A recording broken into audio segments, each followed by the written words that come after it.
నేనంటే parliamentary constituency ఒక జిల్లా ఏర్పాటు చేయటం కరెక్ట్ కాదు, అది పద్ధతి కూడా కాదు. ఇవాళ రాజధానిని ఒక జిల్లాగా ఏర్పాటు చేయాలి, అమరావతి జిల్లాగా. గుంటూరు ఉంటుంది, అమరావతి జిల్లాగా ఏర్పాటు చేయాలి.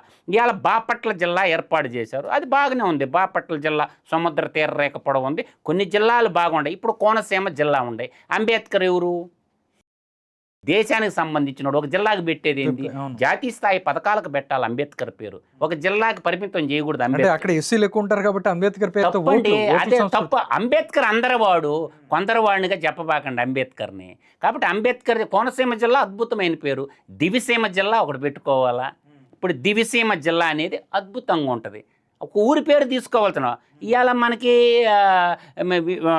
మనకి వాల్తేరు జిల్లా, ఇవాళ ఆ పక్క అటుపక్క పోయాలకే భీమునిపట్నం ఉంది. భీమునిపట్నం ఈనాటి చరిత్ర కాదు, చాలా పెద్దది. ఒక జిల్లా హెడ్ క్వార్టర్కి ఉండాల్సిన లక్షణాలు అక్కడ ఉన్నాయి. ఇట్లా ఇవాళ మన్యం పార్వతీపురం చూడండి, ఊళ్ళు 200 కిలోమీటర్లు ఉంటాయి జిల్లా హెడ్ క్వార్టర్కి. అంతా ఈ మొత్తం తయారు చేయాలా. ఈ జిల్లా ప్రణాళికలు తయారు చేసేటప్పుడు శాస్త్రవేత్తల్ని పక్కన పెట్టుకోండి, అన్ని భౌగోళిక నైసర్గిక స్వరూపాలు పెట్టుకోండి. నీటి వనరుల ప్రవాహం ఒక జిల్లాలో ఉండకూడదు. నీటి వనరులు కూడా ఒక పక్కన. ఇప్పుడు కృష్ణా జిల్లా ఉందనుకోండి, రైట్ కెనాల్ ఇటు వచ్చే గుంటూరు అయిపోయింది, లెఫ్ట్ పోయాలకి ఏమైంది? కృష్ణా పరిస్థితి ఏమైంది? మేనేజ్మెంట్ ఉంటుంది, అంటే వాటర్ మేనేజ్మెంట్ ఉంటుంది, administration management, water management, national హైవేలు, ఇట్లా అన్ని రకాలైనటువంటి విద్యా సంస్థలు మెయిన్. హెడ్ క్వార్టర్లో బిల్డింగ్లు ఎప్పుడు కడతారు? అట్లా మీరు 13 జిల్లాలు 26 చేయండి, 26 జిల్లాలు 39 జిల్లాలు చేయండి, ఓడు కాదన్నాడు మిమ్మల్ని. కానీ ఒక శాస్త్రీయ విధానంతో జిల్లాలు ఏర్పాటు చేయండి. ఇప్పుడు ఇవాళ పిచ్చోడి చేతిలో రాయి ఉన్నట్టు పిచ్చోడి చేతిలో పవర్ ఉంటే నరకం అనుభవిస్తున్నారు ఈ జిల్లాలు. ఏం చేస్తారు? ఏం మాట్లాడు నా బౌటుడన్నా మాట్లాడితే మధుసూదన్ రెడ్డి అంటారు. ఏం చేయాలి చెప్పండి? నేనేం మాట్లాడకుండా ఉండలేను. ధర్మాన్ని మనం కాపాడితే అది మనల్ని కాపాడద్ది. అందువల్ల ఇప్పుడున్న మంత్రులు సబ్ కమిటీ వేశారు, దాంతోపాటు ఇంటలెక్చువల్ కమిటీని కూడా యాడ్ చేయండి. కొంతమంది మేధావి వర్గాన్ని, చార్టెడ్ అకౌంట్ని పెట్టండి, ఒక భౌగోళిక శాస్త్రం చేసిన ప్రొఫెసర్స్. ఇప్పుడు ప్రొఫెసర్స్ ఉన్నారు కదా అన్ని యూనివర్సిటీలో, రాయలసీమ యూనివర్సిటీలో ప్రొఫెసర్లు ఉన్నారు. ఎకనామిక్ ఆదాయం బ్యాలెన్స్ కూడా చూసుకోవాలా. ఎకనామిక్స్ ప్రొఫెసర్ని ఒకరిని పెట్టండి, భూభౌతిక శాస్త్రవేత్తని ఒకరిని పెట్టండి, చార్టెడ్ అకౌంటెంట్ని ఒకరిని పెట్టండి, అట్లా లాయర్ని న్యాయశాస్త్ర కోవిదుని ఒకరిని పెట్టండి. ఇవాళ దామోదర్ లా యూనివర్సిటీ ఉంది కదా, ఆయన్ని కూడా ఏంటి అంటే న్యాయ సహాయం కూడా అవసరమే కదా. అడ్మినిస్ట్రేషన్ చదువుకున్న వాళ్ళు, అడ్మినిస్ట్రేషన్ పరిపాలనా వాళ్ళు ఉంటారు కదా.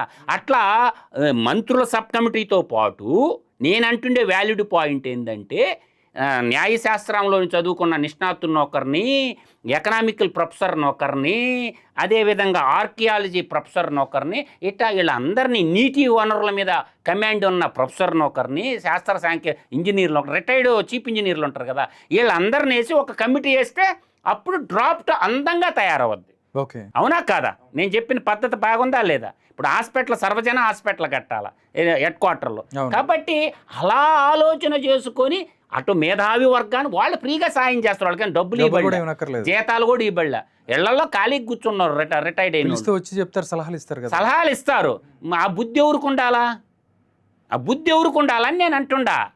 అందువల్ల క్యాబినెట్ సబ్ కమిటీతో పాటు ఈ మేధావి వర్గమైనటువంటి గవర్నమెంట్లో వివిధ సెక్టార్లో, ఎలక్ట్రిసిటీ బోర్డులో పనిచేసిన వాళ్ళు, ఇరిగేషన్లో పనిచేసిన వాళ్ళు, విశ్వవిద్యాలయాల్లో పనిచేసిన వాళ్ళు, వాళ్ళు కూడా ఒక డజన్ మందిని తీసుకుంటే 2 ఫోర్సులు ఏకమైతే, పొలిటికల్ ఫోర్సు, ఇంటలెక్చువల్ ఫోర్స్ అయితే అందమైనటువంటి బయోగ్రఫీ ఏర్పడుద్ది. నేను చెప్పిన వాటిల్లో కాదని చెప్పండి. ఆదోని చెప్పానా రాయలసీమలో, ఇంకోటి ఏం చెప్పినా గండికోట జిల్లా ఏర్పాటు చేసుకోవచ్చు అని చెప్పానా, ఒకటి మదనపల్లి చేయండి. మదనపల్లి చాలా కేర్ఫుల్గా ఉంది, అది సరిపోయింది. ఇంకా ఇక్కడ కొంచెం అడ్జస్ట్మెంట్స్, ఆ గూడూరుని ఆ సూళ్ళూరుపేటని తెచ్చి నెల్లూరులో పడేయండి, దగ్గరే. ఇప్పుడు ఆ నాయుడుపేట వాళ్ళు అంటే పోతారు తిరుపతి దగ్గర, సూళ్ళూరుపేట వాళ్ళకి దగ్గర. ఎక్కడ నెల్లూరులో ఉండి ఎత్తుకొని పోయి తిరుపతి హెడ్ క్వార్టర్ పెడితే అది ఎట్టకూడదు. 40 కిలోమీటర్లు కూడా లేదు. ఏది? గూడూరు నెల్లూరు టౌన్కి. తిరుపతి ఎక్కడ, గూడూరు ఎక్కడ? పోర్టు కృష్ణపట్నం పోర్టు నెల్లూరుతో అనుకుంటారు అందరూ, అది పోయి తిరుపతి జిల్లాలో ఉంది. అట్లా ఎన్నో సమస్యలతో జటిలంగా ఉంది. యుద్ధ ప్రాతిపదికన 6 నెలల లోపల వచ్చే మార్చి 31 కల్లా దీనికి సంబంధించిన క్యాబినెట్ సబ్ కమిటీ ఈ మొత్తం కలుసుకొని మొత్తం నీట్గా తయారు చేయమని చెప్పండి. దివిసీమ, కోనసీమ మంచి పేర్లు పెట్టండి. పోలవరం డ్యామ్ కడతా మంచి పేర్లు నామకరణం కూడా మంచి చేయండి.